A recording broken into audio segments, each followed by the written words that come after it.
പരമകാരുണികനായ ശ്രീനാരായണ ഗുരുദേവ തൃപ്പാദങ്ങൾക്ക് മുന്നിൽ പ്രണാമം.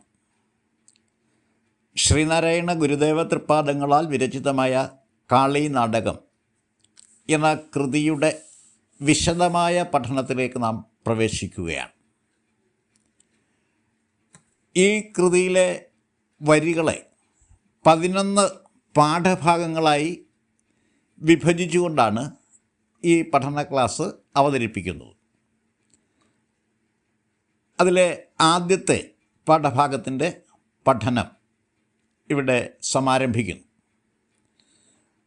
നമോ നാദബിന്ദുആത്മികേ നാശഹീനേ, നമോ നാരദാദിഡ്യപാദാരവിന്ദേ, നമോ നാൻമറയ്ക്കും മണിപ്പൂം വിളക്കേ, നമോ നാൻമുഖാദിപ്രിയാംബ നമസ്തേ. നമോ നാദബിന്ദുആത്മികേ നാശഹീനേ, നമോ നാരദാദിഡ്യപാദാരവിന്ദേ, നമോ നാൻമറയ്ക്കും മണിപ്പൂം വിളക്കേ, നമോ നാൻമുഖാദിപ്രിയാംബ നമസ്തേ.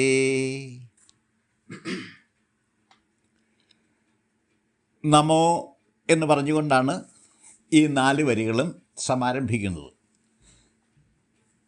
നമസ്കാരമെന്നാണ് നമ എന്ന പദത്തിൻ്റെ അർത്ഥം. നമോ നാദബിന്ദുആത്മികേ, നാദബ്രഹ്മമായി സൂക്ഷ്മഭാവത്തിൽ വിരാജിക്കുന്നവളെ നിനക്ക് നമസ്കാരം. നാശഹീനേ, നാശമില്ലാത്തവളെ.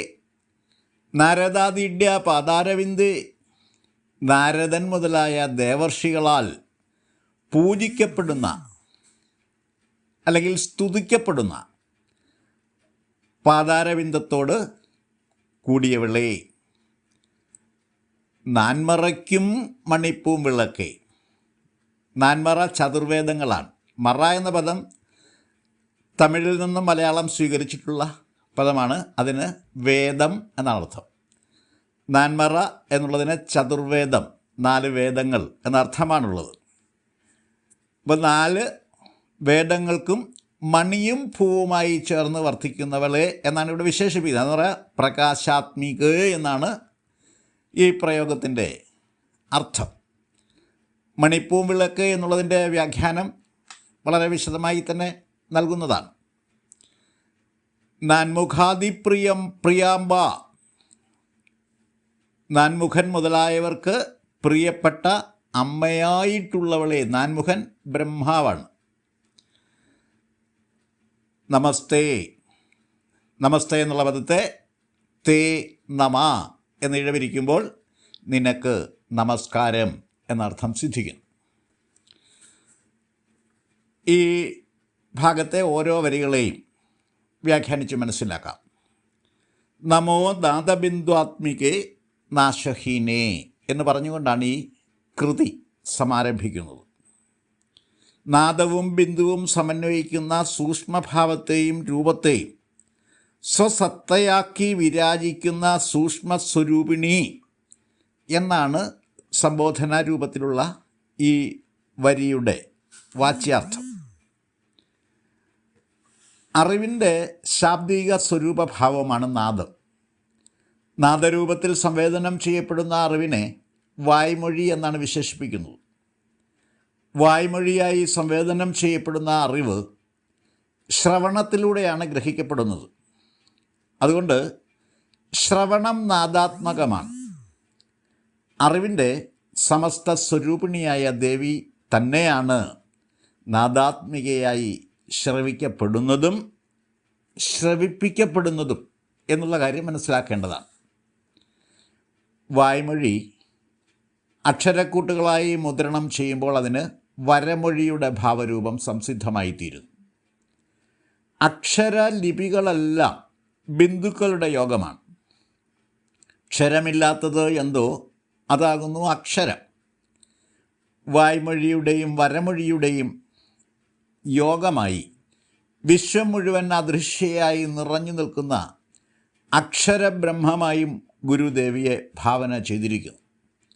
അങ്ങനെയുള്ള ദേവി ബാഹ്യദൃഷ്ടികളിൽ നിന്നും മറഞ്ഞു നിൽക്കുന്നത് കൊണ്ട് കാളി എന്ന വിശേഷണവും ദേവിക്ക് നൽകിയിരിക്കുന്നു. വെളിപ്പെടാതെ മറഞ്ഞു നിൽക്കുന്ന പരമ്പൊരുൾ എന്നാണ് കാളി എന്ന പദത്തിൻ്റെ വാഗർത്ഥം. നാരദാദിഡ്യ പാദാരവിന്ദേ, നാരദൻ മുതലായവരാൽ നമിക്കപ്പെടുന്നവളെ എന്നാണ് ഈ സംബോധനയുടെ വാച്യാർത്ഥം. പുരാണേതിഹാസ പ്രസിദ്ധനായ ഒരു ദേവർഷിയാണ് നാരദൻ. ഋഷി എന്ന പദത്തിൻ്റെ വാഗർത്ഥം സത്യദർശി എന്നാണ്. ഏകവും അഖണ്ഡവുമായ പരമ്പൊരുളാണ് ബ്രഹ്മം. അങ്ങനെയുള്ള സത്യത്തെ അഥവാ ബ്രഹ്മത്തെ, ബ്രഹ്മപ്പൊരുളിനെ ദർശിച്ചവരും ആ സത്യത്തിൽ വിലയം പ്രാപിച്ചവരുമായ മഹാജ്ഞാനികളാണ് ദേവർഷിമാർ. ഋഷി, രാജർഷി, മഹർഷി, ദേവർഷി, ബ്രഹ്മർഷി എന്നിങ്ങനെ ഋഷിമാർ 5 വിഭാഗത്തിൽപ്പെടുന്നവരാണ്.